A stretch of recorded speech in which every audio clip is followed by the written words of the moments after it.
بسم الله الرحمن الرحيم. الرحمن علم القرآن، خلق الإنسان علمه البيان. الشمس والقمر بحسبان، والنجم والشجر يسجدان. والسماء رفعها ووضع الميزان، ألا تطغوا في الميزان، وأقيموا الوزن بالقسط ولا تخسروا الميزان. والأرض وضعها للأنام، فيها فاكهة والنخل ذات الأكمام، والحب ذو العصف والريحان. فبأي آلاء ربكما تكذبان؟ خلق الإنسان من صلصال كالفخار، وخلق الجان من مارج من نار. فبأي آلاء ربكما تكذبان؟ رب المشرقين ورب المغربين، فبأي آلاء ربكما تكذبان؟ مرج البحرين يلتقيان، بينهما برزخ لا يبغيان. فبأي آلاء ربكما تكذبان؟ يخرج منهما اللؤلؤ والمرجان. فبأي آلاء ربكما تكذبان؟ وله الجوار المنشآت في البحر كالأعلام. فبأي آلاء ربكما تكذبان؟ كل من عليها فان، ويبقى وجه ربك ذو الجلال والإكرام. فبأي آلاء ربكما تكذبان؟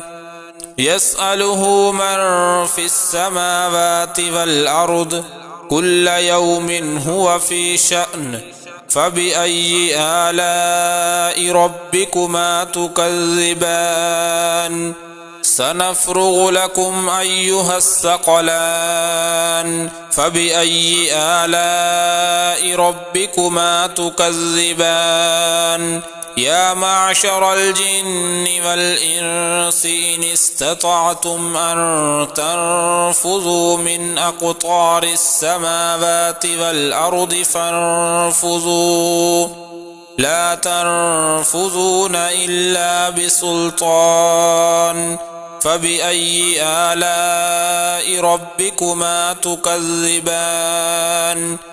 يرسل عليكما شواظ من نار ونحاس فلا تنتصران. فبأي آلاء ربكما تكذبان؟ فإذا انشقت السماء فكانت وردة كالدهان. فبأي آلاء ربكما تكذبان؟ فيومئذ لا يسأل عن ذنبه إنس ولا جان. فبأي آلاء ربكما تكذبان؟ يعرف المجرمون بسيماهم فيؤخذ بالنواصي والأقدام. فبأي آلاء ربكما تكذبان؟ هذه جهنم التي يكذب بها المجرمون، يطوفون بينها وبين حميم آن. فبأي آلاء ربكما تكذبان؟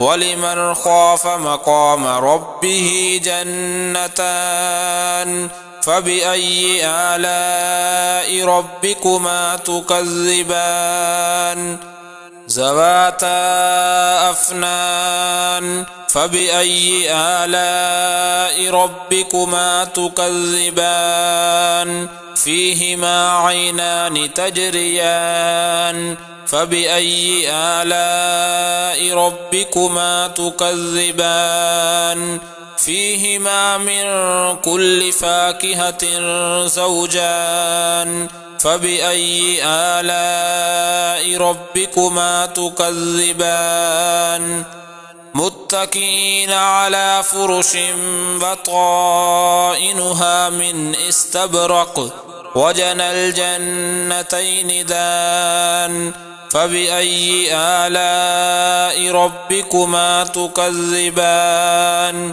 فيهن قاصرات الطرف لم يطمثهن إنس قبلهم ولا جان فبأي آلاء ربكما تكذبان كأنهن الياقوت والمرجان فبأي آلاء ربكما تكذبان هل جزاء الإحسان إلا الإحسان فبأي آلاء ربكما تكذبان ومن دونهما جنتان فبأي آلاء ربكما تكذبان مدهامتان فبأي آلاء ربكما تكذبان فيهما عينان نضاختان فبأي آلاء ربكما تكذبان فيهما فاكهة ونخل ورمان فبأي آلاء ربكما تكذبان فيهن خيرات حسان فبأي آلاء ربكما تكذبان حور مقصورات في الخيام فبأي آلاء ربكما تكذبان لم يطمثهن إنس قبلهم ولا جان فبأي آلاء ربكما تكذبان متكئين على رفرف خضر وعبقري حسان فبأي آلاء ربكما تكذبان تبارك اسم ربك ذي الجلال والإكرام